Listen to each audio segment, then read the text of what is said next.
What's going on, ladies and gents, boys and girls? Welcome to another episode of the Fairly Decent Podcast. I'm your host, Nigel Jones, on episode 7. I'm here with some of my nearest and dearest. The caveman to my left, Mr. T Love. Man, what's good, man? I'm gonna get the locks though, so I ain't gonna be looking too rough.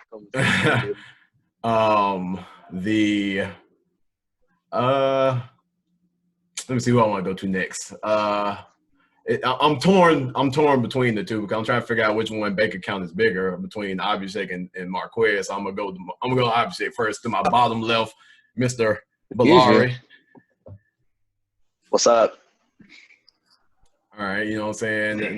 Now we've talked about Jeff Bezos. Let's go to Bill Gates. What's going on, Marquez? Blessed black beard growing. Look at that thing. Growing long as my money. Oh, fair enough. Why so little? Below me, chill out. pause. Chill out. Mr. Taj Kirch.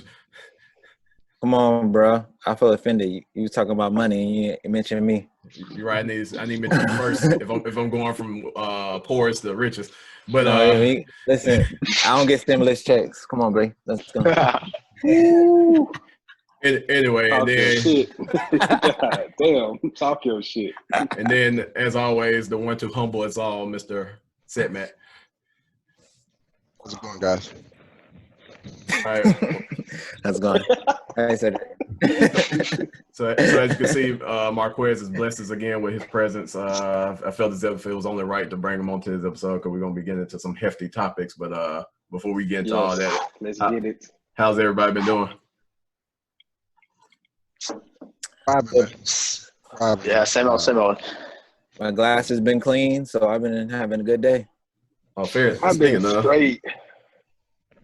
I've been working in the office this week, so I've been straight, man. You know what? I forgot you went to office this week. I tried to call you. I'm like, man, why this motherfucker ain't answer the phone? Then it hit me like an hour later. I'm like, oh, yeah, that's right. He actually at work. back on lockdown, man. No phones in the bed, man. You know all that stuff, man. But it's all good, though. I only got one more day up. Yeah, he had a viable excuse. How everybody else doing? You straight set? Everything is good this way. We talked about interviewing and stuff last week. Like for the company? We have the No. We talking about yeah, the pod. That was 2 weeks ago. No, 3 weeks ago. 3 weeks ago. Yeah, 3 weeks ago. So in full transparency, I was applying for a role internally to my company at that time. And I got an email back like the beginning of last week basically saying you didn't get an interview. So don't listen to shit I say. Dang, that sucks. Who do I need to call? Man? Just let me know. With the inside jobs, they already know who they want sometimes. So don't feel bad. It was probably already. Yeah. The person was already picked before they even put the job out. I wasn't even tripping on it. I'm gonna continue to build myself up as a candidate internally. They got one more time not to give me an interview, and then we're gonna start, exploring some other options in this motherfucker. Right. That's real. So let me ask you this: have they announced who got the job yet? No, they're in the interview stage now. Okay. Good luck, man. What's going on with you, Abhishek? Sorry, said I didn't want to bring this up, man, but they emailed me back. I knew it. They could only have one black person in the role. Only one. I just chosen one. At least one of us won. At least I know you. You know what I'm saying? We all win one win, Yeah, What's going on with you, Abhishek? Is there any plans in the near future to go back to Dallas? Not yet. I actually canceled my lease. Or I terminated it, I guess. So you could do that. Yeah. Did you have the COVID blessing of not having to pay out the lease? Yeah. Yeah. I mean, well, actually, it was about to end. So sorry, that's what I meant. So it was about to end. I didn't renew it. But look, translation for the people who's listening: when your money don't fold, you can do shit like that. You shop when you land when you fly somewhere. What you said, Seth? You shop when you fly somewhere. You don't need to take luggage or anything. You take your wallet, cash, and your cell phone, and that's it. So let me ask you this: can you withdraw the amount of money you carry from an ATM machine, or do you have to go inside the bank? I have $1. So I work with that. Look, when Abhishek typically lands, I mean, it's 100K. when Abhishek typically lands at a destination, there's usually a guy in a black suit holding a sign that says Mr. Ballard. It's not true. It's not true.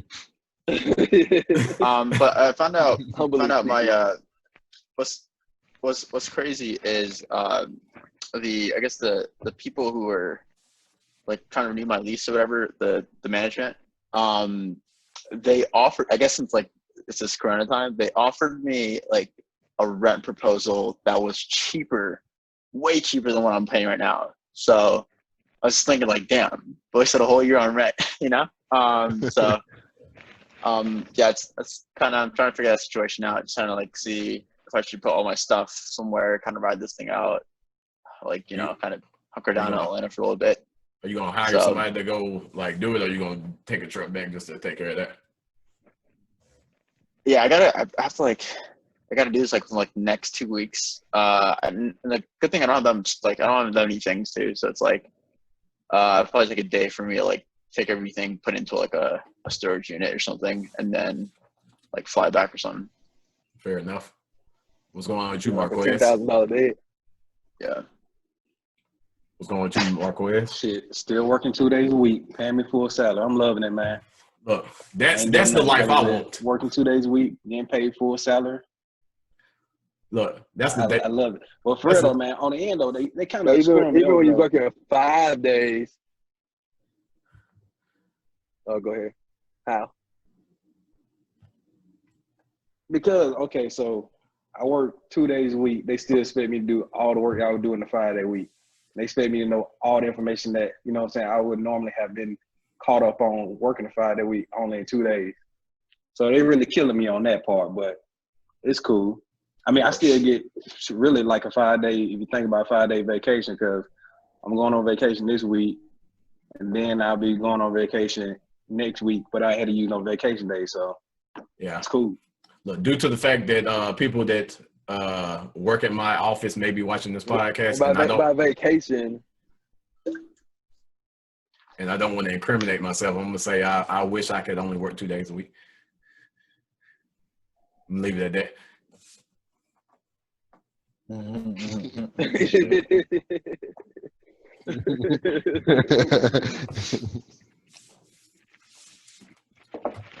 No comment. But anyway, but yeah, so just getting into things. So not a lot is in the news as far as like the whole Corona thing. I know we usually talk about that first and foremost, but one thing that has been making its rounds is this just, I don't want to say this sudden spark of racism, because racism, as Will Smith put it in a quote, he was quoted recently, racism hasn't gotten any worse. It's being filmed nowadays. So there's been a certain spark in the amount of film footage that has been released to the public, and with that, tempers have been flaring a lot more collectively than it usually is surrounding this topic. Because if you're a minority of the Black and brown persuasion, or just a immigrant in general, you've dealt with racism in some way, form, or fashion at some point in your life, especially staying in the United States. But like I said, recently with the Corona times and how everybody's just been on edge with any little thing that's been going on, whether it's from being told to stay inside, to being told that you have to put on a mask, to being told to this and that. People tempers have seemed to be a little on edge anyway, but now with the sudden, like I said, spark of racism that has been openly put on a national display, things have gotten seems like it's gotten a lot worse in the recent weeks, from the multiple deaths of African American men to the multiple videos in women to the videos that seem to be pouring in of Caucasian men and women demanding things of minorities, expecting them to get their way, and it doesn't really go out how they plan. So kind of to first, I'm gonna go around the horn and get everybody's overall thoughts on everything that's been going on, and just your personal thoughts on racism as a whole, as it pertains to our everyday life. But first and foremost, I want to start with some of the headlines that's been going around. First one being the Central Park video. If you don't know what we're talking about, there was I don't know how long he's been bird watching, but there's this bird watcher who was in Central Park.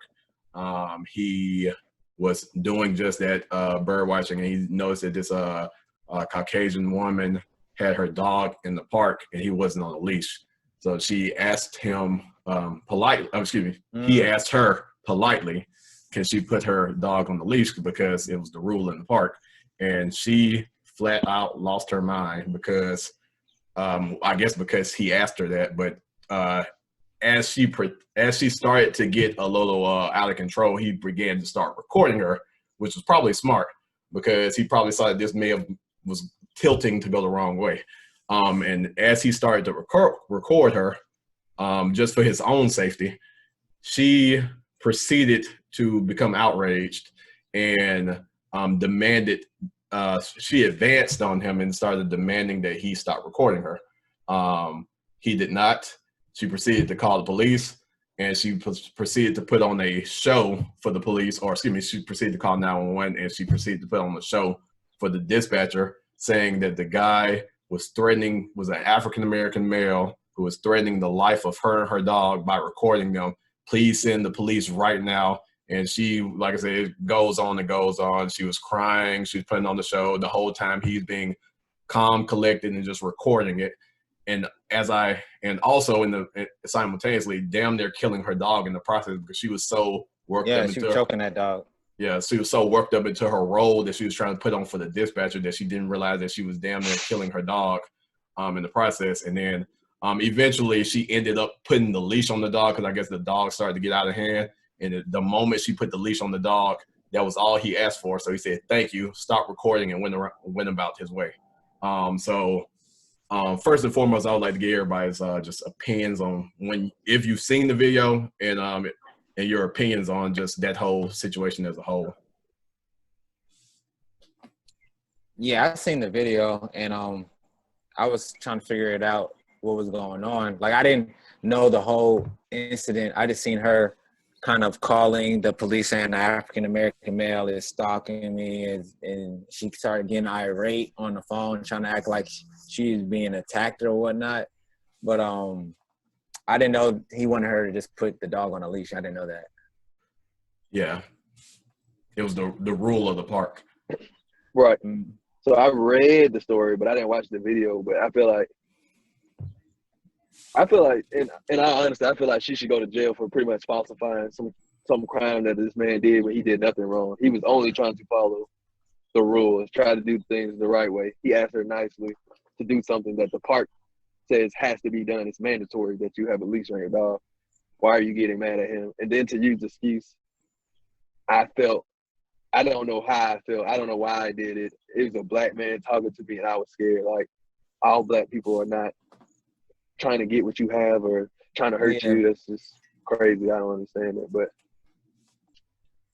I'm getting tired of white people calling, I guess, call a wolf or whatever the saying is. Like, damn, every time you see a black person, you got to encounter with a black person, is, oh, I feel intimidated, I feel threatened. So now you got police officers, they can just easy say, I feel threatened, or you got a white lady say, I feel threatened. All these motherfuckers just want to say, I feel threatened anytime they see a black person.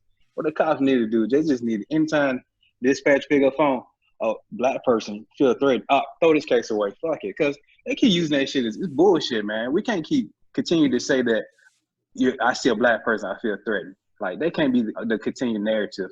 Like, that's bullshit. They try to use that as an excuse, so with whatever they do or whatever, they can get away with that shit. Just like the other guys, like when they was chasing that guy through the neighborhood.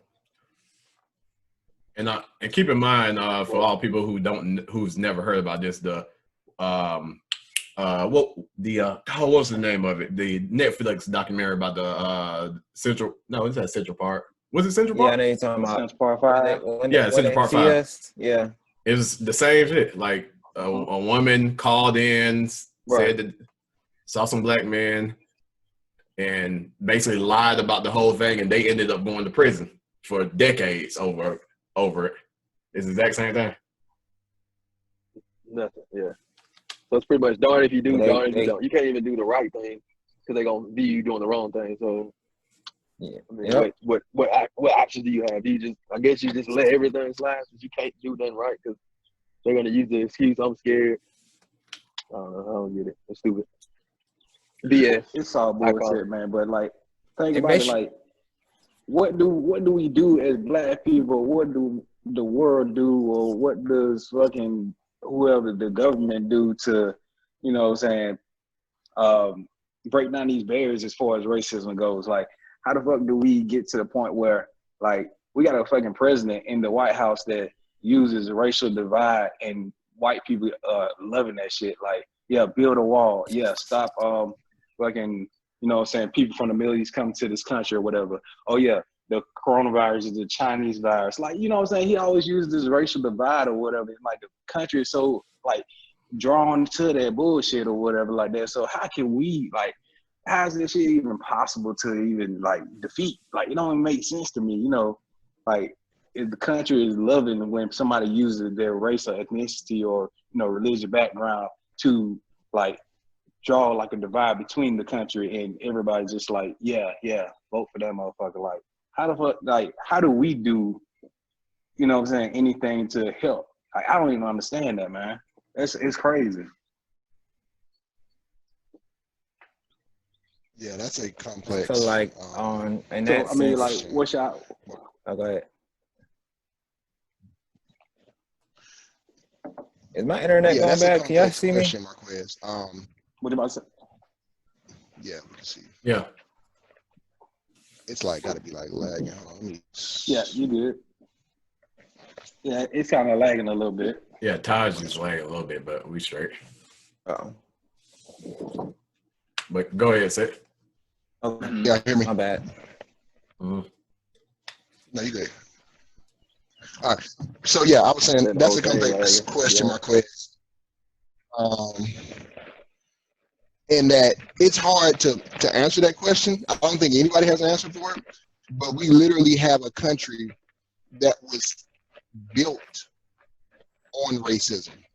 Like, there has been no part of this country that has been unaffected by racism, or that is not built in any system.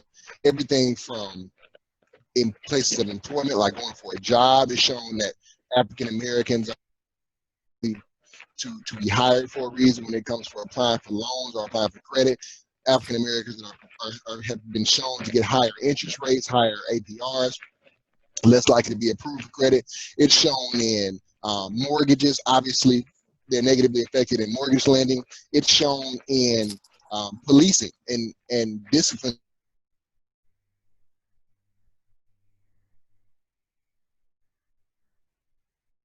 That we may have lost Seth.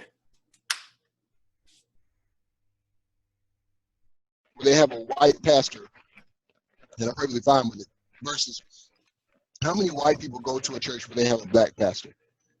Like, that's a very arbitrary. There's no like study on that I know of necessarily, but white people typically don't go listen to a black person as their lead, as their head, as their pastor in a very, you know, intimate setting like that. So it's in every society within our system, and it's a fucking cancer, bro. It's a fucking cancer that's in America that I don't know an answer how you fix that. Yeah. And then also the unfortunate circumstance behind it is, well, I won't say unfortunate circumstance, but kind of going back to the guy at Central Park, one thing that I want to applaud him on is that the way he handled it, because we're going to get to the Minnesota thing in a minute, but right now in Minnesota, you hear about it in the news and on social media and stuff, how they're rioting and how they're breaking into businesses and setting shit on fire and just basically just going about things in a very I would say Malcolm X-ish way. And my whole thing with that is I applaud the guy at Central Park for being calm, cool, and collected and patient with it, because you paint the two extremes side by side. You look at the guy at Central Park. There's nothing you can pin against him because he did everything correctly. He stayed calm, he stayed collected, and now that story is getting national attention, and all the attention is directed towards her because he absolutely didn't do anything but record her, let her act a fool, and now all of the negative attention is going towards her. Whereas with the situation in Minnesota, although it is a worse outcome of the racism that was involved in that, all the people that are that's showing backlash, or not backlash, but all the people that are showing I don't know, that's rioting and showing that they're affected in the more, I guess you can use. Yeah, resistance. There we go. All the people showing resistance against how things have been handled with that whole case. The difference between the two is now with all this rioting and all these vandalizing of businesses and stuff, now all the national attention from all the media outlets that doesn't necessarily care about racism is going to point a finger at all of the vandalism. And now they're going to say, they're just going to put all that on the national stage, and then they're going to say, they're just going to point the finger about how everything's become violent, how Black Lives Matter movement has caused these businesses to go into basically shutting down because they've been attacked and rioted against, whereas they're going to start showing less and less attention to the actual crime at hand, which was the individual being killed. And that's the one thing that I don't really like about when stuff like this happens and people get to rioting and more violent types of protests, because the media is going to use the violence and all the negative form of protest and shine a light on that versus the actual issue at hand, which caused all of the outrage. To be honest, I don't think they're going to shine the right amount of light on the situation at hand, regardless if they riot or not. But I feel what you're saying, though. But you're giving them ammo. Exactly. If they got anything to put against you, they're going to say that. Like, you know, the fact that he paying with a fake $10 bill or whatever the case may be, or, you know, the fact he had this criminal history, just like the case back in South Carolina. They were talking about how the guy had, like, you know, a family that did this and did that and all that shit. Like, what the fuck does that got to do with matter? Exactly. So they don't have he wrote a bad check. Have written a bad check. And before you go there, Terry, let me just set the stage for it so everybody knows what we're talking about. So the other case that we were talking about is with an individual named George Floyd, who was, of course, killed by a Caucasian police officer. He was handcuffed and pinned to the ground, and the officer applied force by putting his knee on the gentleman's neck. So much so to the point that he couldn't breathe, and he was begging the officer to get off him and told him that he couldn't breathe, and he did not budge and continued to apply force to the guy's neck with his knee, and to the point that the guy died. And all of this was over an alleged forgery of a check? Mm-hmm. Yes. Mm-hmm. So alleged forgery of a check led to a guy being handcuffed, put on the ground face down with a knee into his neck to the point that he died. Did they say how long he was had his knee on his neck? They say how long? No, I'm not sure. I heard it was like 7 minutes or something like that. And there were it was actually 9 minutes. Yeah, and like the guy was like calling for help and telling people he couldn't breathe and whatnot too. So there were clear indicators to not put that much force. And there were three other policemen at the scene as well that allowed this to take place. Nothing. He was on the ground, so 9 minutes. You just sitting there for 9 minutes. Why? Like, what are you waiting for? If you got to put him in the car, put him in the car. Like, what? He didn't care. That's what I'm saying. Like, the dude literally did not care what was going on. He had his own ulterior motive, and it shows. That made me sick. And I would like to read something else for you guys before we actually go in on this case and give our opinions. But I read something this morning that said there was an individual by the name of Muhammad Noor who fired a shot by accidentally killing a white woman. And he was sentenced to 12 and a half years in the exact same city, working for the exact same police force.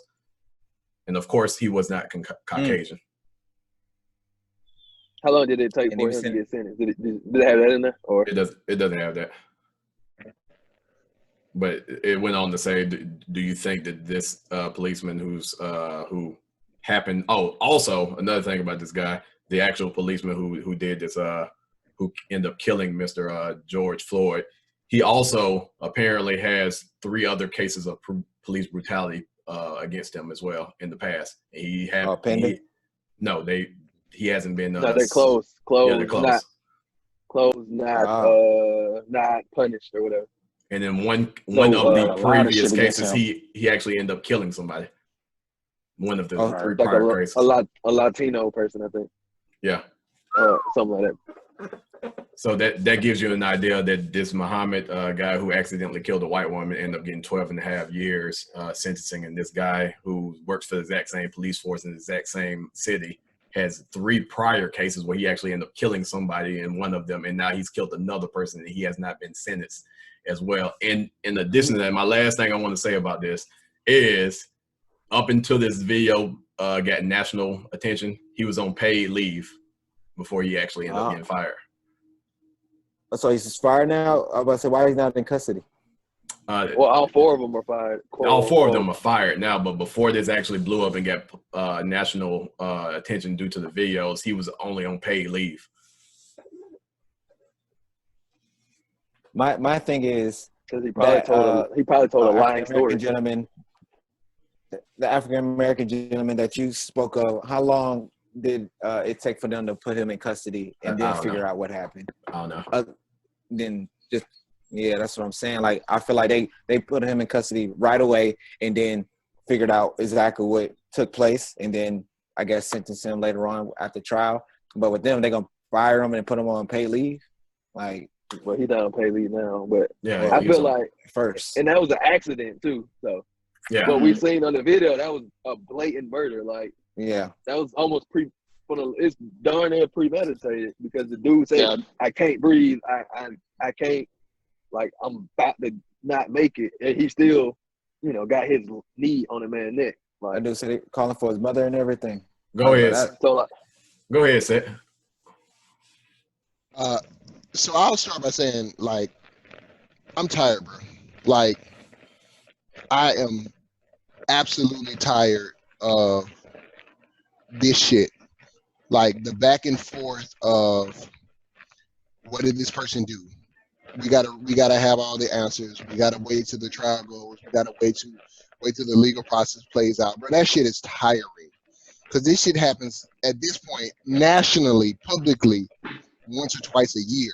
It's like once or twice, like, where there's some super public ass, and then there's probably hundreds that go beneath that as well, of somebody black dying to some white police officer for whatever reason, for staying in your own apartment and getting shot, for driving down the street and reaching for your ID, or for, like, having a tail light out, for having a toy gun, for walking through somebody's neighborhood, for everything but something criminal. Or even if it is something you did criminal, let's say you stole some cigarettes or some shit from the gas station, that doesn't make you that doesn't give you, police officer, sir, ma'am, the ability to be judge, jury, and executioner on the streets. That's not how this legal system is supposed to work. Which already tells you what you need to know, that this shit wasn't designed for us to live anyway. It wasn't designed for us to go through it, and definitely not have a fighting chance in it anyway. So I completely understand motherfuckers rioting, or people rioting, because look, I've been in the streets rioting before. Like, when we had the Keith Lamont Scott shooting here in Charlotte in 2016, I was in those streets rioting like a motherfucker too. Like, I wasn't throwing bricks in the shit, and we had minimal damages to property, but I was in those streets rioting right along with them, because I completely understand. Like, you frustrated. You're like, I don't know what else to say, what else to do to our system that we have in America. What are we waiting for? We're sitting back and waiting on what? Because Martin Luther King 50 years ago was trying to create change, and there's progress being made. Let me say that. There has progress been made from what has been 50 plus years ago, 55 years ago, the civil rights movement. But we are still having the same conversations, and those same things are relevant then that are relevant now. And so I get people are tired of having this bullshit conversation with white people about y'all motherfuckers are tripping. Like, y'all are killing us, or y'all not, the system is against us. And I get it. Like, this shit sucks. Like, there's nothing to do when you're 13% of the population. White people are 67% of the population, roughly.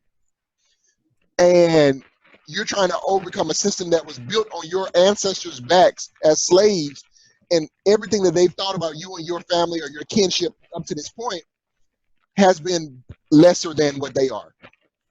So, like, I get, like, fuck it, protest, bro. Fuck it, burn that shit the fuck down. I would say try to stay away from the African American communities, try to stay away from the Muslim communities, stay away from the Indian communities, the Hispanic communities. Burn the white folk shit down.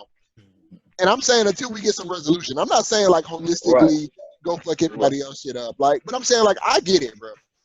You don't know how else to respond to this situation, bro. Right. I can protest. They need to start making some examples. I get you, man, but I don't think about it, man. You got to think about it. I mean, it's I guess it's a balance to everything. You know what I'm saying? You got a peaceful protest, you got the radical protest, but it's still like a healthy amount of both. But I think the extremes of either or ain't going to get nothing done. You know what I'm saying? What's going on in Minnesota, right? It's not going to get shit done. I mean, Minneapolis, it's not going to get shit done at all. And being quiet about it and having Twitter fingers, it ain't going to have shit. You got to have some kind of balance of like putting a political person in office or like supporting them. It's going to be more than that too, though. It's going to take more than that. I think all of those things have their place.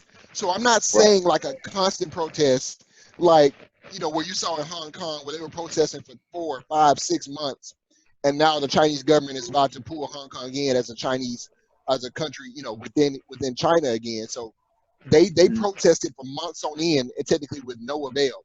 I would assume hundreds of thousands lost their lives, lost their jobs in some respects. So it's a lot of damage done there in that protest.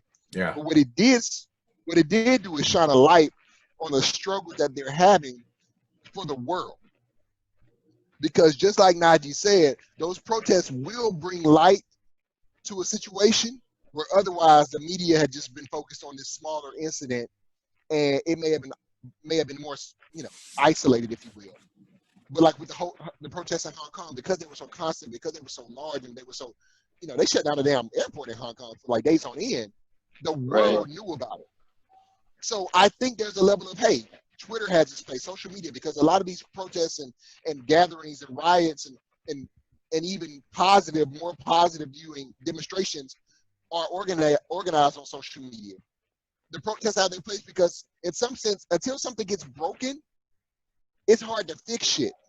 So until somebody sees a glass break, a building burn, a police squad car caught on fire, people don't understand that, hey, these people are hurting. And we're trying to find an outlet for that. But if it's just another nigga dying in the street, shit, it's been 1,000 niggas dying in the street, and motherfuckers ain't changed shit yet. Like, we've been recording African Americans dying for years on end. There was a time, maybe like 2010-ish, where they did not show people dying on camera. Like, I remember before that, like, they didn't show people literally getting shot and killing on camera. Now, they desensitized us to the point where they're actually showing deaths on, you know, social media, on news and things of that nature. They're normalizing our deaths in these streets. And it's not just us, it's Hispanics, it's deaths in general. We'll call it that. I don't even want to be, you know, isolation about communities. But they've normalized killing us in these streets. And there's been nothing. There's been little done within the last 10 years. We're going from Trayvon Martin, because that's kind of the first real public trial, if you will, of a killing of an African American, 2012. Since Trayvon Martin to 2020, nothing has been done politically to fix this system for us. So, there you go. I'll let y'all respond because I've been ranting. So we got to demand that shit with like our politicians that we put in place. Like, we got to demand that shit from them. Like, we can't just give them our vote or whatever just on the faith that they a fucking Democrat or whatever. We got to say like T.I. said the other week, we got to demand shit from them for our vote, so they could be the people that's, you know, the educated people put in place to make changes for us off of what they hear from us. You know what I'm saying? Like, I mean, oh yeah, it's gonna take more. I mean, what I'm saying is what you saying, Snow said, like, I don't think Minnesota, like Minneapolis, like I keep saying this shit. Minneapolis is the way I to keep do doing it. the I same thing. think that you got to inconvenience motherfuckers. You gotta do shit like what? Like, because basically what you're saying is if we continue to do shit on our own in our communities or whatever like that, they don't give a fuck. We got to inconvenience them like Colin Kaepernick. Right. We got to shake they shit up, put it on their stage or some shit they like, and then inconvenience them in a way that they be like, oh, what the fuck is he kneeling about? Or what the fuck are they riding about? So why they killing out, you know what I'm saying, fucking up our stores, our cities or whatever. What is he kneeling on national TV for? Or what are they, you know what I'm saying, on the steps of the Capitol building for? Like, why are they doing all this shit? So you got to inconvenience motherfuckers. Like, that's a safer way, I feel like, to inconvenience them versus like destroying shit. Right. Yeah. And then when you get to that point, like you hurting what we're trying to do, but you are bringing the light to it. So you get one positive, but you get a negative on saying like, well, look at those niggas, they just throwing shit again. Like, look at them. Like, that's why we can't give them none. I don't want that kind of public image on us, but I want to inconvenience the fuck out of them for sure. So we definitely in agreement on that. You know what I mean? Like, we're agreeing on that one. So What about? Oh, go ahead. Go ahead. No, I was about to say real quick. I'd like to hear Abhishek's take on it as well. Yeah, no, I'm totally. I like the way Marquez was saying it. Like, you have to inconvenience them in a way where I think that like the biggest movers, especially like when Colin Kaepernick started taking a kneel, like that affected ratings, which affected sales, which affected the NFL financially, et cetera, et cetera. And that was a wave that took them. Like, they responded to that very quickly, right? The NFL and the corresponding, I guess, institutions. So, like, I definitely like that approach because, again, peaceful protests, I don't really know the effect of that and how long it takes for that type of like solutions to like change or cause real change. So that's kind of my sense there. But I did have a question. If you guys could like draw up like all of the things or solutions, like if it's like hold on, let me think about how to ask this question. So I guess if you guys were like solutionize a way, whether it's like policy, education, protests, I don't know, like radical movements, what percentage of all these things would equal out to like a real solution? Like, does that make sense? The question makes sense? Yeah. Yeah. I think policy would have to play some kind of huge, like Quez was saying, like politicians, and they're gonna have to set standards, or like even with the police officers, they're gonna have to set. I think they should set higher standards. Like, if you kill an innocent person for no reason, that person who did that should be penalized higher than someone on the street who did that same crime would be penalized, because you're supposed to be protecting. You're supposed to be doing your job, not doing what some random joke. Like what he did was, as we all seen, just like murder. So if I kill somebody like that, how much time am I gonna get? Yeah, I think higher entities or the higher powers that be should play a bigger part in these situations, because as you can see, it's happening more and more in these smaller cities, smaller towns that you may not necessarily get any type of national media surrounding. It's not until it gets national media that they do a little digging and find out, like, damn, the whole police department was crooked. I think in those situations, like I said, the higher powers that be, whoever that may be, FBI, whatever, they should play a much bigger part in all of this. Not so much saying that they should dig deeper into these individual counties, police departments, but I think that like I said, the higher powers that be, whatever that may be, FBI, whatever, they should probably allocate finances to, and they may already have a department like this, but allocating finances for a department that's solely meant to like go to all these different states, all these different counties, and weed out these quote unquote, like audit them. Yeah, basically audit the police departments to see, so we can kind of prevent some of this shit from happening before it actually happens. Yeah, that's like good in a sense that, yeah, like I like the idea of using an outside auditor and things of that nature. But then you got to trust the outside auditor that they don't have any biases or any racism. Right. And likely, And you that's gotta going to be randomize it too. a white Yeah. institution that's, you know, auditing them, buddy. Like, it's just so complex, bro. It's tough. Abhishek, that's a damn good question. But like, I think all of those things play a part. Yeah. Right. Yeah. Education, policy, Right. but People it's and just hard to kind of chaotic. identify. I definitely feel like education and policy is the two biggest factors. That's why I keep bringing up like somebody in the policy, a political figure we could put into place that would speak for us.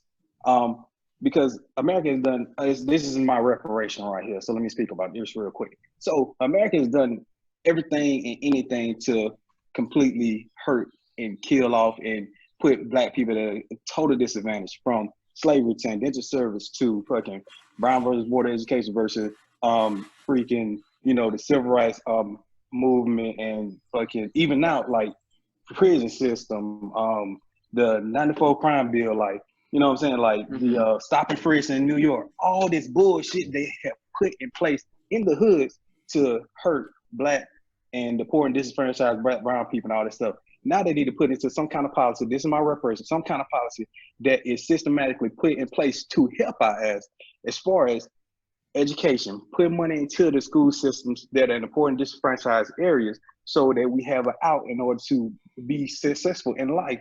And also, like I said, all the other, one policy that was, I guess, kind of good is like the, is like affirmative action.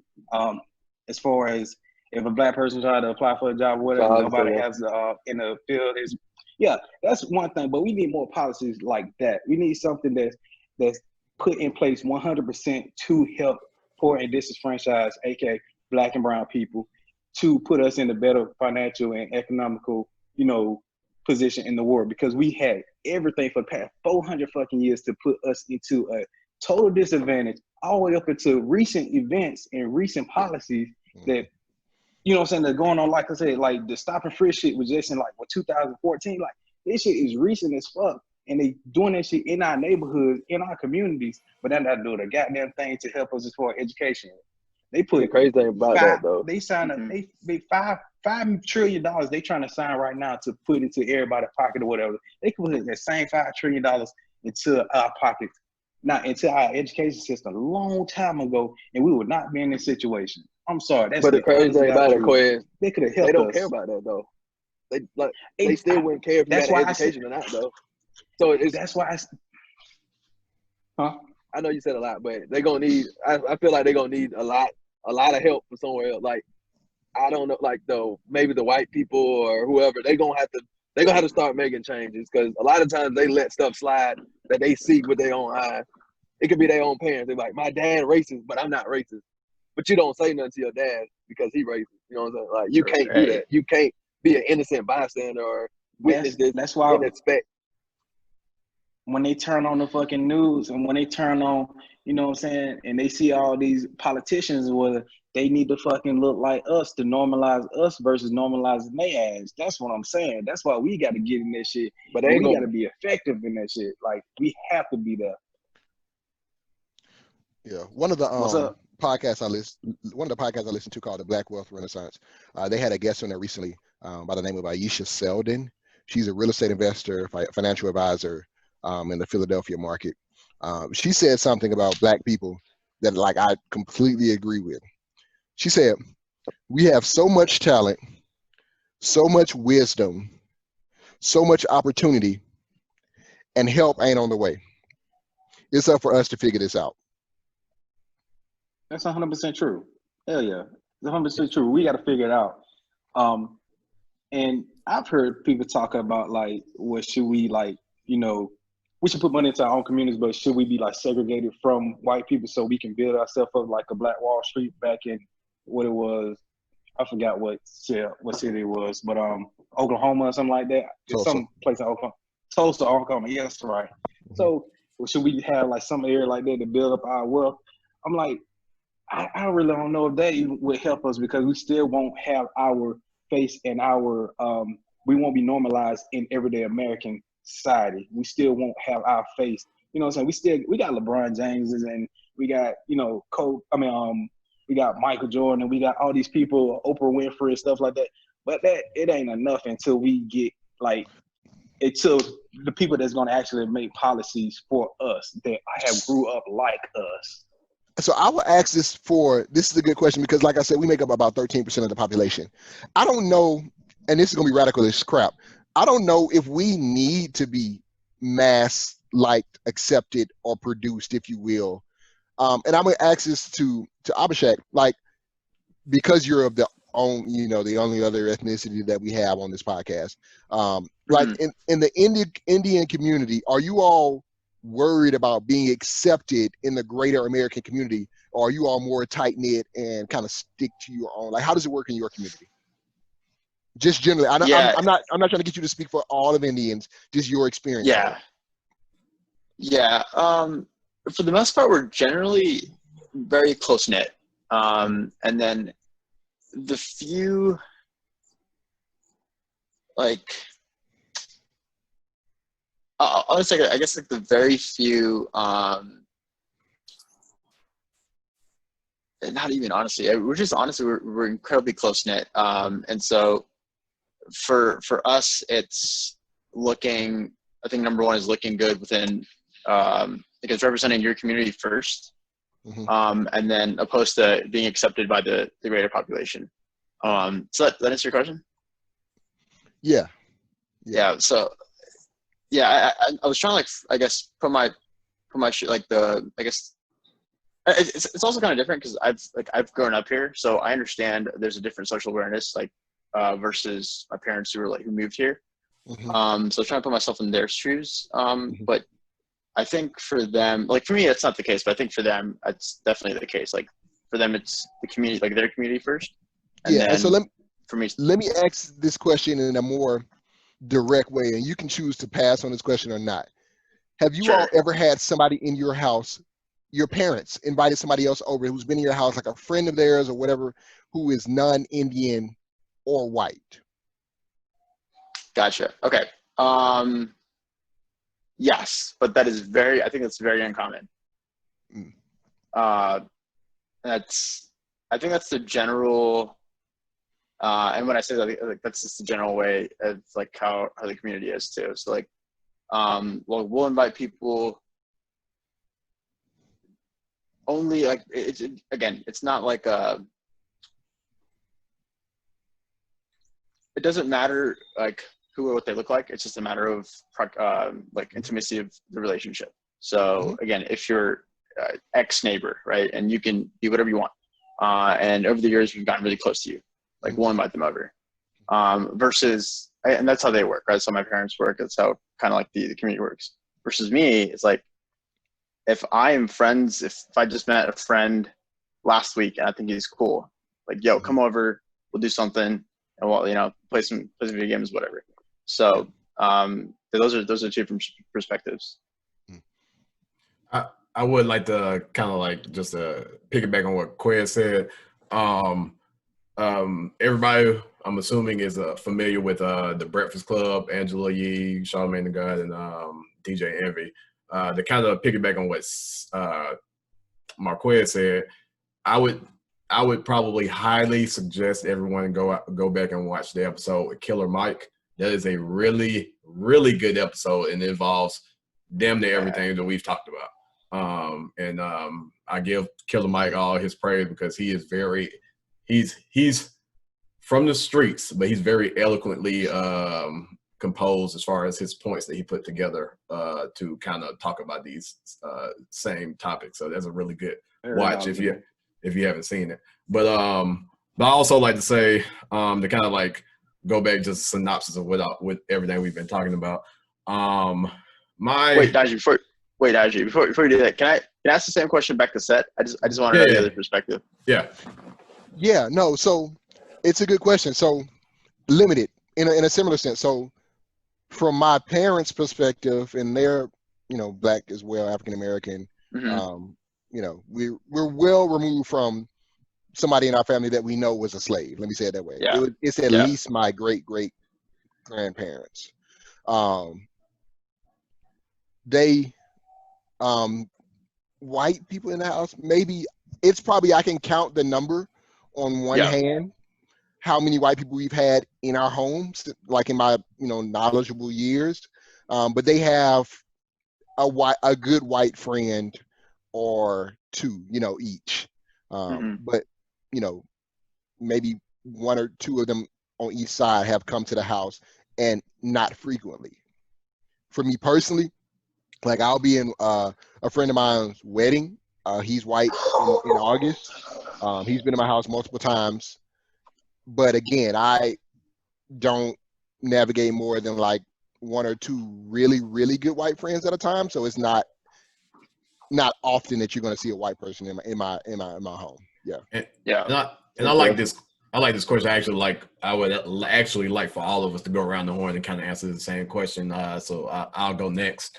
So I think there's a tale of two stories when it comes to me, because me personally, I have no problem with white people. I have, I guess, several white acquaintances just throughout the years, whether that be from work, school, whatever. But me personally, I don't have any. I have what I would consider like really close friends or just friends in general. And I personally don't have any white friends. It's not due to me just not wanting to have any or me not caring to have it. It's just I guess I'm a product of my environment, in the sense that in my environment, I've not been exposed to too many white people, because I grew up going to high schools, junior highs, and all this that wasn't necessarily overpopulated with white people. I could probably count on one hand. And I mean, if you add junior high, high school, and elementary together, I can count on one hand how many white people were in school. So I'm not really exposed to a lot. Like I probably got the most exposed to white people as an adult, with working, being in the military, and this, that, and the third. So at that point, a lot of my close-knit relationships had already been formed. Like I say, it's not that I'm not looking to form any new ones. It's just I don't have an awful lot of I guess time to really make those relationships, because that require me to have to go out more and this, that, and the third. And I'm not really the type of person to go out a lot. So that's just me as an adult. And whereas my parents, I can probably say I've never seen a white person in their house if they wasn't like working for like DirecTV or something. And that, like I said, that's a tale of two stories, because my dad is like 68, and he grew up in probably as he was growing up, he caught like the tail end of like segregation and stuff. And he grew up in Chicago around the Black Panthers and all that stuff. So it was really bad at a certain point of his life. And my dad, I don't want to call him racist, but he is very aware of the negative effects of white people and their hatred towards Black people. So like when I was growing up as a child, it was no secret that he used to always like kind of preach to me, watch out around white people, or just like he was not telling me to hate white people. He was more so just telling me, he was trying to give me the knowledge to be careful, don't lay down your guard, just basically just trying to put me on game, because as we can see from nowadays times, you never know. Somebody will smile in your face all day and hate your guts because of your skin color. So he was always the type that he like I say, he grew up around it, so he never let go of that knowledge, because like I said, ignorance is bliss. Once you know something, once you learn something, once you experience something, it's kind of hard to take away that knowledge and this experience. So like I said, as far as me growing up, I was never really exposed to a lot, so I never really had a lot, me personally, in my house. I don't think I've ever really had any in my house. Whereas my parents, I know they haven't. Yeah. Tosh. Of course, my answer gonna be different. Oh, Yeah, mine is too. Go ahead. Ty, you go. We ain't heard from you in a while. Yeah. So let's go with Taryn. Taryn in blackface right now. Mine is different. Being in growing up in the military household, so being on base, going to school with middle school, then high school, then college, going to a school with mostly white people that attend that school. I went to a PWI as well, So Mine is kind of different. Growing up wise, I have white friends that I went to high school with. I want to say they're in my like circle, but I look at them as a friend. Like I can reach out to them, they can reach out to me and stuff like that. I have had them at my house. We have different. I play sports, so we have different events that we have. All the team come to the households. Like each week, a parent will host the seniors and stuff like that. So that was a good. That was a good turnout. So it's weird to me because it's like I look at them like I look at everybody else. I don't look at nobody else because you white, you black. I look at everybody like the same. But when I see stuff like this, it's kind of like it's hard. It's like I know my friends are not like this, but it's like it's people out here in this world that's got this crazy mind state of like, okay, if you're not my skin color, then you're I'm against you, or you need to die, or whatever that goes through your head. But so it's kind of hard growing up and trying to and eventually raising a family, trying to teach them like, hey, because I experienced like little stuff here and there, but nothing too extreme. God forbid, you know what I'm saying, knock on wood. But it's like when that day come and I'm like, do I tell my kids like, hey, from my experience, yeah, everyone is good. You know what I'm saying? Everybody's great. You know, just keep your be mindful of everyone, and or when you get stopped by the cops, all this stuff like that. Just telling them those secrets, but at the same time, like, do you just automatically say, hey, keep your guard up right when you see them, no matter what? It don't matter if they saying hi, hello. You know what I'm saying? Because you never know. Mm-hmm. It's confusing. It's very confusing out here because it's like I was raised in, you know, growing up with all different type of races throughout school and stuff like that, and I never really experienced I don't think I really noticed it if it was happening. I see it like little stuff here and there, but I never really noticed like racism like going crazy unless I see like on social media or stuff like that. And nothing really like blunt in my face, like unless I was like on a phone call or something like that when I was working on the call center.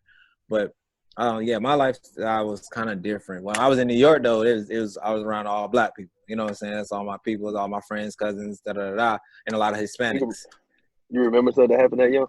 Yes, I do remember some of that. A lot of Hispanics and like he's always trying. A lot of Hispanics and black people. So so it was kind of different when I first moved to down south. So but I got adapted to it and I got used to it. But it's still a little different. Now I had a conversation earlier today with a lady that I work with because she went to Tuskegee at HBCU, and she was telling me, asking me like the difference between going to PWI.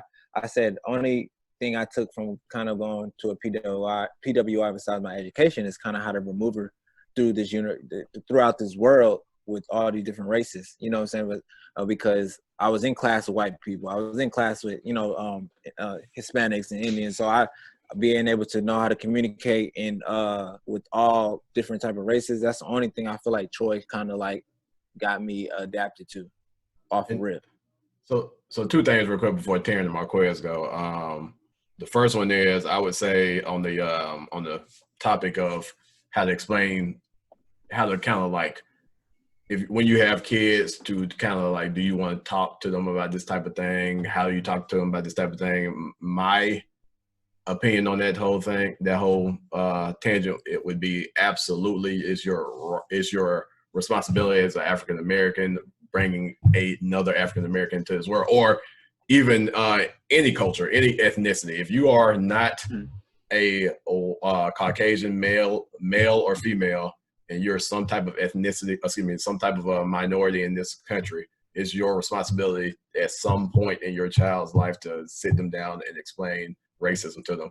And my whole thing with that is you have all the ammo, you have all the teaching material at your fingertips. All you got to do is Google any of these situations that happen that we're discussing right now and tell them, I don't want you to be an individual that goes around preaching hate, this, that, and the third, but also I want you to be knowledgeable that this shit happens. And none of these people necessarily did anything wrong. It's just shit that happens. So you need to be cautious.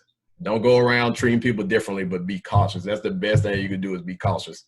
Don't go around oblivious to your surroundings. Don't Don't Yeah. openly trust anybody that you don't know. Mhm. And that's just a rule of thumb to go by in life. Like you wouldn't do that shit in another country. So don't do it in this country. Yeah. But It really don't matter who the person is, to be honest. But Exactly. one more thing before we go there, No matter before you go there, the last thing I wanted to say was going back to what Taj just said. Shit, I forget. Go, Mark. Go ahead. But nah, that goes with everything. Like Terrence about to say, like, I mean, even within, like, you know what I'm saying, the race color alone, like, you know, you still want to be, you know, cognizant of your whole surroundings. Like, you know, you want to be, you know, well versed on like how to, I guess, navigate any situation you're in with your people, with white people, with whoever the case may be. Even if you like go to another country, even if you go to Africa with your black people, you know, you still want to know how to navigate regardless. So you definitely don't want to do that disservice to your child at all. You got to teach them, you know, all parts of life, like, you know, but race is definitely a huge part of it. But as far as my family, like, I mean, pretty much the same like everybody else. Well, we said, my parents, we ain't had no white people around. I mean, that's just honest with you. Like, we didn't have me. I didn't never been in my house, and I really didn't get exposed to white people till the military for sure. I didn't know that the world had this many white people in it, because Montgomery is just like I'm just being honest with you, because Montgomery is like I think 55-60% black as far as demographics go. Like is a heavily populated city with black people in it. Like, so I didn't know the world had this many white people in it until I got outside of the world. I'm like, God damn, like this is just like, you know, opening my mind or whatever. So the military really taught me that how to navigate with white people, and also being in college, how to navigate around white people. And now I can say, just taking that experience alone, like next weekend, I'm going on a bachelor party trip with a whole bunch of white guys, and this is because they trust me and I trust them, and they know who I am. I know who they are because they openly accept of me as a person, not as, you know, as, oh, this is my token black guy. Like, nah, ain't no shit like that at all. Like, I mean, that you probably heard. Yeah, I've heard that shit before, but Yeah. I ain't no token black guy. Like, I really do care about them. They really do care about me, and that's what I had to open myself up to even know that that was even possible, because of, you know, seeing us growing up in Montgomery. We been to, you know, Birmingham to see the slave museum. We've been to the church where the 4 girls got killed in the bombing and all that stuff. We seen all this shit. We know the Selma march from Selma to Montgomery. Like, we've seen all this shit, and we know that it's crazy. But to open my eyes and see that, you know, I'm accepted by white people in heaven. They giving me, I'm in the company where it's a lot of white people in my company, and they, you know, loving me and giving me, you know, opportunities and moving me up in the company. Like, it's like, I know all white people ain't bad. So I'm happy I learned that, because the military definitely taught me that. Right. I need to branch outside of my, you know, my norm and all that stuff. So I definitely think me being in their lives and they saying I'm a big black guy, whatever like that, but at the same time, like, I'm cool as shit. Like, you know, not to toot my own horn, but I'm cool as shit. And they said that they can get the same opportunity to other black people. That's why I really feel like, you know, some elements of segregation, of making like our wealth on our own, like I was talking earlier about what you said as far as you know, Oklahoma thing, but at the same time, like, integration, and so that we are still normal to everybody. Because I'm going on another tangent, I'm sorry, but if you think about it, like, what's the most lucrative business genre of music in the world right now? Hip hop. Hip hop. It beat rock and roll. Like, that's fucking crazy. Black people rule hip hop. We fucking rule that shit, and we only make up 13% of the country. Shit, black people started rock and roll. That's a fact. But, you know, we just gonna, you know, leave that alone. But if that's the case, how we make up 13% of the population, but we most lucrative genre in the world? We have so much influence. So I definitely think we should still be in the world, because our influence it speaks volumes. You know, one black person got the voice of 100 white people. I'm sorry, that's just a fact to me, because we just showing it, like, we really are showing our, you know, how powerful and motivating we are to make this change. I mean, this shit going slow, but we still can move along with it. So real quick before Taryn go, because Taryn's the last one to answer this question. I remember what I was going to say. So for all the listeners and people who's watching who may not be knowledgeable of, because people just don't know. So it's up to us or anybody to actually explain this. But for people who don't know what a PWI is versus a HBCU, because Taj originally said he went to a PWI in contrast to somebody who went to Tuskegee. And what people may not know is Tuskegee is HBCU. Yeah, HBCU. So just explain for the ladies and gentlemen just who may not know and why it was a question as far as like what's the experience at a PWI versus an HBCU. Who's that question for? Me and Nigel? I mean, I can answer it. I guess I would actually like both of y'all to answer for Set and Mark. I mean, excuse me, Set and Taj to explain. They're both Set went to HBCU, Taj went to PWI. Yeah, so HBCU stands for Historically Black College and University. A lot of them were founded in the late 1800s and early 1900s, giving African Americans an opportunity for a higher education when they were excluded from majority white institution or all white institutions at that time. So it was Black people's way of becoming educated, if you will, and earning degrees and masters and doctorates in their respective fields. And that's why you see a lot of our parents and grandparents who are educated or went to college, they went to HBCUs because that was their only option. So you hear a lot of the Alabama States, Jackson States, the North Carolina A&Ts, the Howards, Hamptons, all of those, Florida A&M, all of those, the Alabama State University options. All of those schools mentioned because Black people historically have been disenfranchised and not allowed to go to the schools, white schools, which Taj will introduce. Oh, well, I was going to introduce that, but Taryn also went to Troy University, which is the PWI. T-Love, did you want to jump in? Well, I guess PWI really not a thing, but I guess it's been made We call all it, the time, but yeah. predominantly white institution. But so I mean, there's really no beef between the two, but a lot of people make a beef about it. But it just. Was that so much? I would say it's a beef. It's more so just knowing your history. It's a label. Yeah. But a lot of like social media and stuff, they always say HBCU versus PWI and all that stuff. But you can go ahead, Terry. I just wanted to, like I said, for the people who didn't know, I wanted to actually answer that question or get them out of the dark. But to answer Abhishek's question about people actually being to your house. Well, as you guys know, I live in Colorado, so growing up, I had way more white friends than I could ever have Black friends because of where I was at. So yes, plenty. I had plenty of white people in my house and all type of stuff like that. Which how many Black friends you had in Colorado? So I don't even know, fam. When I was in that's a zero. When I was in the seventh grade, I want to say probably 3. That Taryn may have been the token Black friend. Yes. It's kind of, in a sense, it's different. It's levels, but that's another story for another day. But so fast forward, when I moved to Alabama, I was kind of culture shocked because I'd never seen this many Black people before. So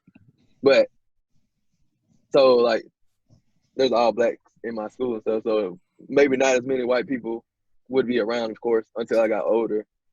But like with the military, I got a lot of close friends in the military and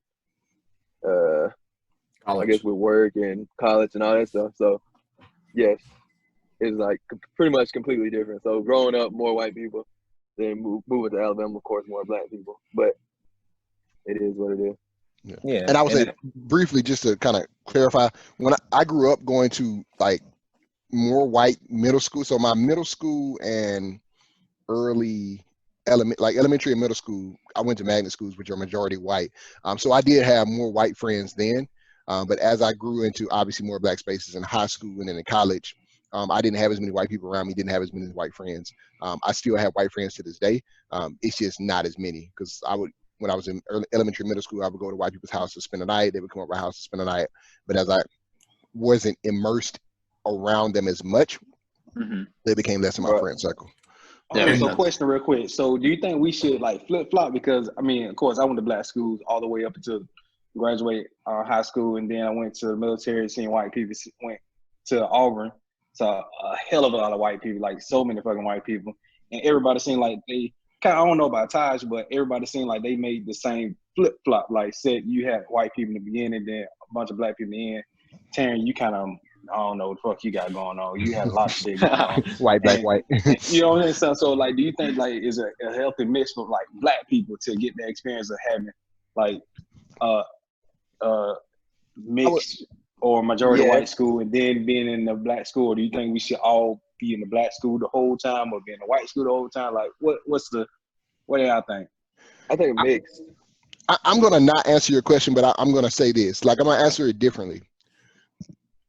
White people do not have to go into the black community to get nice things. Like That's a fact. white people do not have to subject themselves to being comfortable around black people. They can live their lives without having to make themselves comfortable around black people. They can isolate themselves in a way. Black people, if we want any type of status, nice things, anything like that, we have to know how to move, navigate, and immerse ourselves within white culture or around white people to have those things. White people do not have to do that. And I would assume like any culture has to do that in some respects. So Indian people, Hispanics, we all have to know how to navigate within a larger white space just to get our level of success or nice things that we want. Like especially living in this country. Especially living in this country. Like if you go to Africa, like some parts of Africa, the black part of town is the nice part of town. In America, there are few places where, few if any, where the black part of town is the nice part of town. Right. Like maybe PG County, like in the DC, Maryland area, like maybe a couple areas, but PG, I think on once you cross the street, it ain't so nice no more. So that's my response to that. So being an optimist and trying to look at the glass as being half full, I would say if there is an end in sight for like the Brandon thing, round circle, full circle, if there is some sort of like end or cure to racism as it's been shown in recent weeks and just in the history of our nation, I would say I don't think it's anywhere close. I would say it's probably a couple generations out because, in my opinion, you have to look at how far we're removed from slavery, how far we're removed from segregation. We're about, 50, 60 years outside of the times of segregation. So a lot of that 70 years. A lot of that mind state, a lot of those deep embedded roots within their communities and within their families still exist because they're still alive to this day. I would think it would take a couple more generations down the line of mixed relations between like African Americans and whites or Indians and whites or whatever, just mixed relations as far as like relationships, people, and whether that be intimate or friendships down the lines to kind of filter out that way of thinking, filter out that systemic hate, filter out that the what we know as the norm now. Because like I said, we're just too closely removed from a worse time. Yeah. To that point, it's hard to hate somebody beside you. It is hard to openly hate somebody who's close to you. So one of the things that like people strategically do in like political realms or like in city council meetings or something is they'll place people as opposed to their views where people can't have a herd mentality and gather up. Right. So it won't be just like, oh, you opposing, you're 4, whatever view there is. They'll break them up as opposition, proponent. That way people don't have this herd mentality because it's so hard to link with people. If you can't link with people who think like you or who just have your closed-mindedness, then it's hard to have this, herd mentality again, if you will, of trying to go against something. So if I'm around white people all day, or if I'm around Indians all day, or if I'm around Hispanics, Asians, whatever, all day, I'm less likely to hate them or less likely to be off-put by them or less likely to be, afraid of them. And that kind of goes back into what I was saying a minute ago about white people don't have to go to the black community. that's why they're so scared of it, because they're not used to being around us, because they don't have to be. They go based off of what, like, it, and I don't mean to generalize things, but for the people like said who don't have to go around, haven't been exposed to a black person, they go based off of what they hear, what they see. If my parents come from a racist background and I've never been around a black person to know how a real black person or Indian person or a Chinese person actually acts, I go based off of my knowledge, what my parents tell me. When my parents have more experiences than me, my parents have been here longer. If they tell me my whole life that this person is the devil, and I've never been around this type of person in my life, I'm going to probably think what they told me was true. Right, and that's what pisses me off the most, because racism is okay. You ask any racist person why they don't like someone, and I bet you they can't give you a straight answer. There's no way that they can, because it's like, in a sense, it's almost generational, like generational hate or generational power. Like, this is the main thing they're preaching to the kid. Like, don't like him just because of his kid. Like, that's not cool. Like, the only way racism will stop if, like, because a lot of times, I see people, right, like, they're their child. The mom wasn't racist, the dad was racist, but the dad tried to preach that to them. But the wife never said anything to him about his actions. But, like, when he wasn't around, she would explain to the child that you don't have to be like that. That's not the way to be. And the child then not racist just because of the mom. But the mom should tell him how she feels or whatnot. I know she may be scared or whatever, or she shouldn't have married him if she know he racist and she don't agree with it, because that's how it's just gonna keep going on and on and on and on and on and on and on. Like crazy. I say, I completely agree with Seth. Like I say, a lot of that will probably be filtered out by being put in situations where you're exposed to another culture that you weren't necessarily exposed to before, whether or not that be work situations, school, AU programs, just whatever the case may be, just exposure to another culture to kind of get your own knowledge of that individual or that culture, to draw your own opinion and not go based off the opinion of other. But I do want to go ahead and get closing thoughts on this, because we've been on this for a while, and like I said, this is a topic that we could literally just talk about forever. So I want to try to just get the closing thoughts on this for everybody. Me personally, like I said, you know what it is. It's a problem. It's existed way longer than us, and it's not just enough, because I do appreciate everybody that's on the podcast right now. We're all, just by talking about this, we're all doing our part to try to get rid of systemic racism, but and racism as a whole.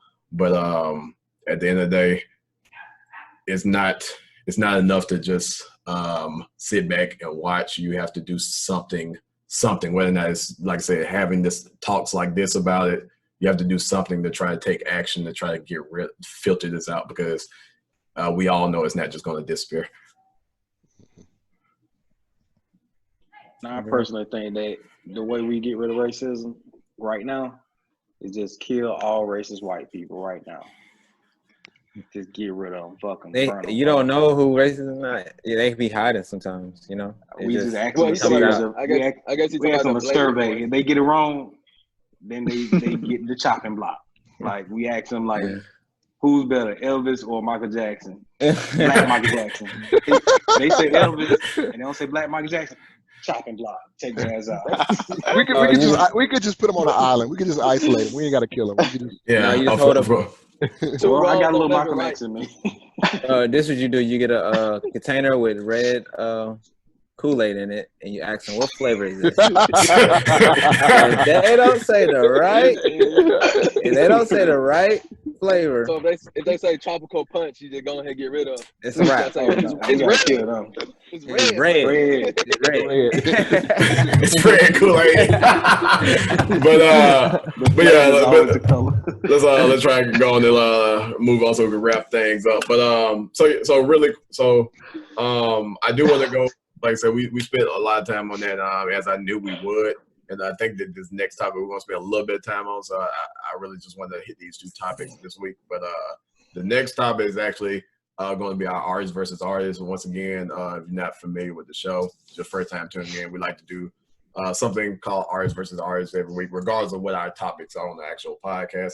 we like to like wrap things up by just having like a friendly debate of whatever. We usually do two different entities and put them against each other and just try to like give an opinion on both and figure out which one as a collective we would rather go with. This week is going to be Abhishek bringing one to the table. So what did you have for us? All right. So did you guys get a chance to read the article that I sent you guys, or just go? Some of it. Yeah. Okay. So I'll just kind of go like high level.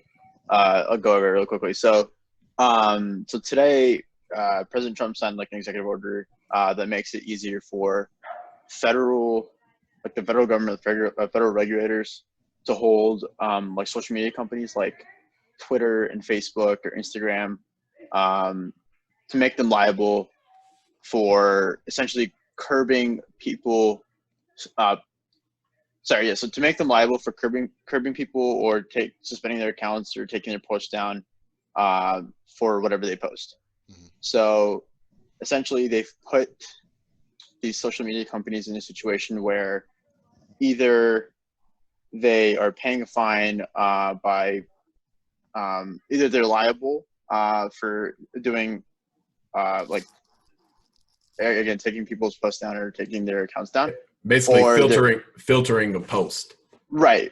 And the other side to it is basically they're monitoring every single post that people are putting and basically fact checking and kind of editing their own comment beside your post.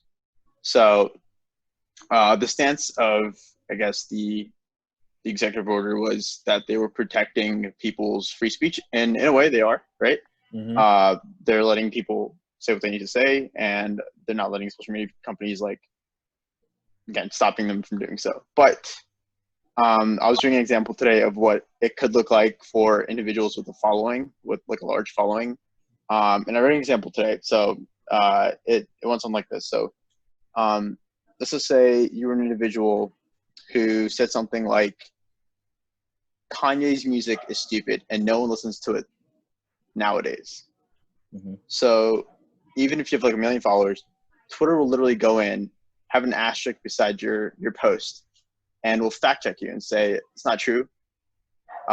This year, this X amount of people have listened to it, and this many people don't think otherwise.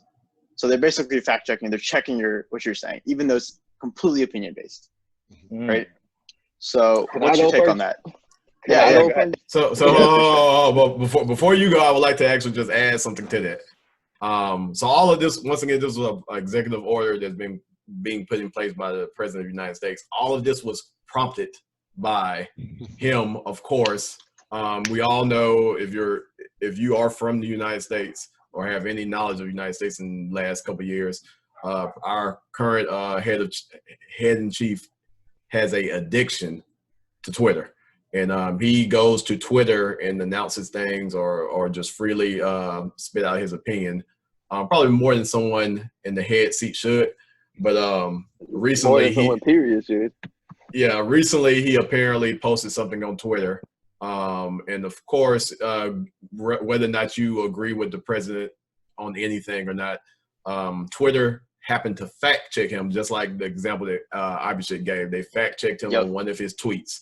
And of course, he's the type of dictator, type of leader where he doesn't like to be wrong. Not even wrong. He doesn't like to be corrected by anybody. Checked.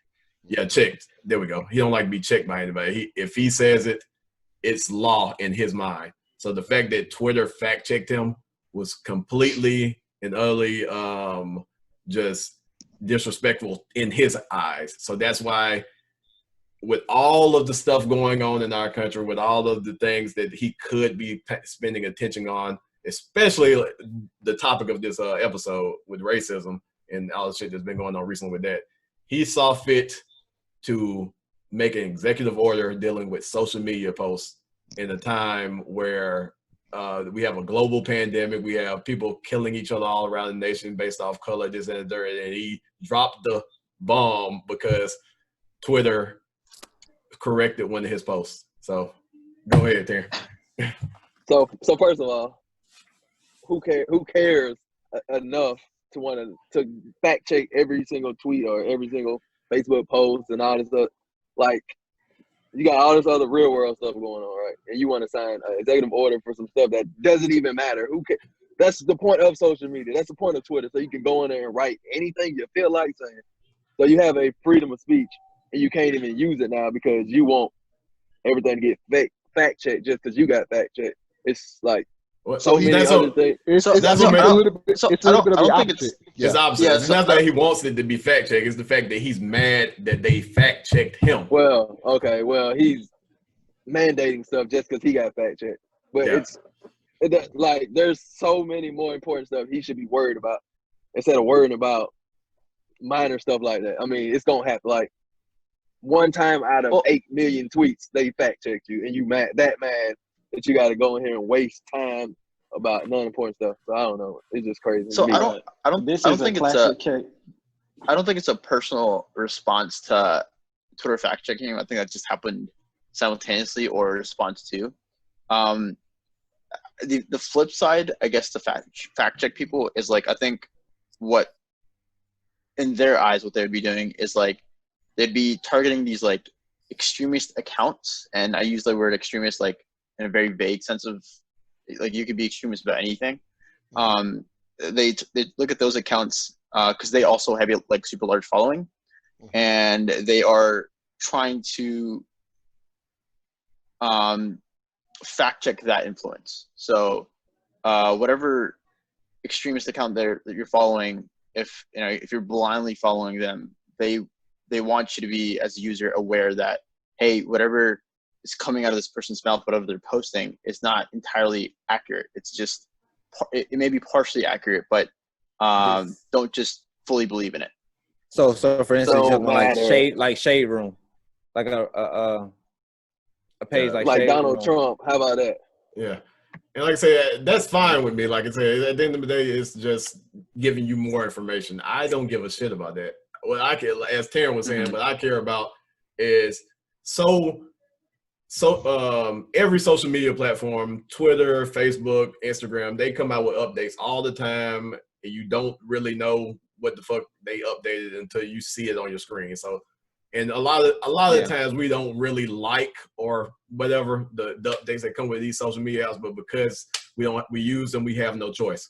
The fact that he saw fit that he had a change made to his app that he did not like, and instead of putting his time, effort, and attention into all the shit that's plaguing our country right now, he decided to make an executive order about some shit that absolutely does not matter. Like literally in the country that we live in, and all the shit that's going on right now, it literally does not matter. That's where his attention is at. And he should know that they're gonna pinpoint and watch he's the president. They're gonna fact check him at anybody. You know what I'm saying? So he should know that's gonna come. He shouldn't be upset about that. What I worry about with it is the ability for somebody to take so much power away from these social media companies, Facebook, Twitter, Instagram, whatever, that they can't suspend or mute anybody despite what they say, whether it be hateful speech or, child molestation or domestic violence and things of that nature. So we talk about freedom of speech. Some of those speeches shouldn't be free just because they're not right. My concern is their ability to continue to limit those types of hateful, racist remarks and things of that nature. So if you make this executive order where the FCC or somebody has oversight over these institutions, who's to say that those that are providing the oversight aren't biased in themselves and are providing fair oversight? So that's my concern with it. I understand the idea of freedom of speech, but it shouldn't be free speech without repercussions. Man, bro, I feel like this is just a classic case of when the bully gets bullied. Donald Trump is a bully. He got bullied. Now he's fucking mad because his power's been taken away. And that's what he get, bitch. But, I mean, I definitely feel like when you got that, that blue verified check, or when you got that, that 100, millions of followers and shit, and you just putting all kind of crazy shit that's not true out into the world. And the fact that you know, now Twitter is going to the point that they can actually like verify what you're saying is true and give objective opinions on what you're saying. You know, I feel like if you are spewing hate or you spewing like like anything that's false into the world, like Seth just said, it should be some kind of ramifications for what you say, if that has a negative type of influence on the world. Like what if Trump would have tweeted? What if Trump would have tweeted out that that you know disinfectants and Clorox and all that stuff seems to be killing coronavirus, so we should think of, you know, drinking a cap full of that. What if that's what he said on Twitter, and then you got 2,000 people die because they ingesting Clorox? White Yeah, people. A Clorox challenge. But I mean, I true. feel But I'm saying that. though, I feel if that that. happens, like if should he not feel any kind of ramification what he's saying, because his following is so huge, he can say any fucking thing and people gonna be like, yeah, fuck yeah. I feel it's that. like he don't have any kind of ramification. Like he need to feel some kind of like, you know, somebody need to fact check his ass, because he just is just I don't know. But guess what? It's not like do? are they taking it down, or are they just like saying like No, he said this they and just then posting we it. say, yeah, they're just That's basically just fact checking him. bro, that I I will feel say like that's this. fine, because only reason I say that's fine because like what if Twitter don't do it and somebody says that, you know, had Donald Trump says this and then somebody comment below and says, you know, X, Y, and Z or whatever, or like on Instagram when you had this is your, you know, comments or captions, whatever, then somebody come back and like that's not right. So think of the nature. Essentially the same thing. So think of the nature of this president. The fact that if anybody in his in the White House, anybody in the media, anybody in his actual administration says anything that opposes what he has already said, what does he do? He cuts them off. Fire. He says that the shit that they're saying isn't real. He fires them. If anybody opposes him, he completely tries to make their opinion null and void. The fact that you have a system that uses analytics to fact check someone and give you the right answer on the spot, and it completely went against what he said, he has no power to control that. So that's why he's pissed. Yeah. Take the power away. They're Yes, gonna- exactly. What were you about to say, Option? No, yeah, I was just say one more thing. I think my phone might die at like a 1%. But the flip side to this is what I think, as you mentioned, Seth, even with the whole police thing that we were talking about, the whole audit thing, is like you don't really know who's actually the actual fact checkers, right? And that could like cause, again, it's so dangerous because that could just cause another. Like if they're fact checking the wrong facts, or if they're fact checking only the facts that they want to fact check, it causes like a sense of influence, basically. Yeah, and so now you're like you have influence over millions and billions of people, essentially, right? And you have like an influence over influencers, which is just like the penultimate, like the ultimate influence, basically, right? So it's weird. It's weird, man. It's a super weird situation. And it's not just Donald Trump. It's like anyone who's an influencer in the world who uses Twitter, any social media, right? It's like they're now at the mercy of whoever's going to be fact checking them, essentially. But the crazy thing about that is these folks still gonna Google it, and then they gonna make whatever that person is wrong. They gonna make it seem like it's right. You can Google anything and make your point not right. necessarily, they're not gonna take the effort to do that shit though. People who are influenced by an individual, case in being Donald Trump, people who are influenced take his shit as fact. Yeah, take it as fact. I don't care if it just literally don't make common sense. If an individual who has influence over you says something, you're probably gonna take it as being fact. But he's just gonna make a Donald J. Trump for him. Yeah, but like I said, we could wrap things up because I see Abhishek's phone died on him. So with that, like I said, we could talk about both of these topics forever. Unfortunately, we don't have forever, so I'll go ahead and just wrap things up from here. I think we talked about a whole bunch of good subjects today. I hope people, especially, take from the racism talk and take something, learn from it, and try to do something. Your own type of peaceful protest, whatever it may be, or just giving knowledge to the next generation Even if that's if it's something, doing something, like from giving knowledge to the next generation to just giving knowledge to your peers who may not know. But I'd like to thank Marquez for joining us on another episode. Always welcome to chime in whenever you need to. Thank y'all. With that, if anybody have any closing thoughts or anything you want to bring up? I love everybody. Stop preaching hate. There you go. Love everybody, man. And protect yourself out here at the same time. Facts. Well, with that, I guess we'll call this one a wrap. Taj, what's up, man? I gotta ask Marquez a question, man. How you feel like this podcast went? Shit. I feel like it was Trying too hard. Go ahead. No, I feel like it was everywhere, but that shit was super relevant. Look, a lot of this shit needed to be said. Like I get, I feel like I get agenda was like my agenda was like racism, like go. Quez, It's like fucking let's just spar. I give you a cheat code to what he's looking for. Think of the name of the podcast. Oh, okay. It was fairly decent. Okay. All right. So with that, we'll holler at y'all on the next one. Peace. Peace. All right.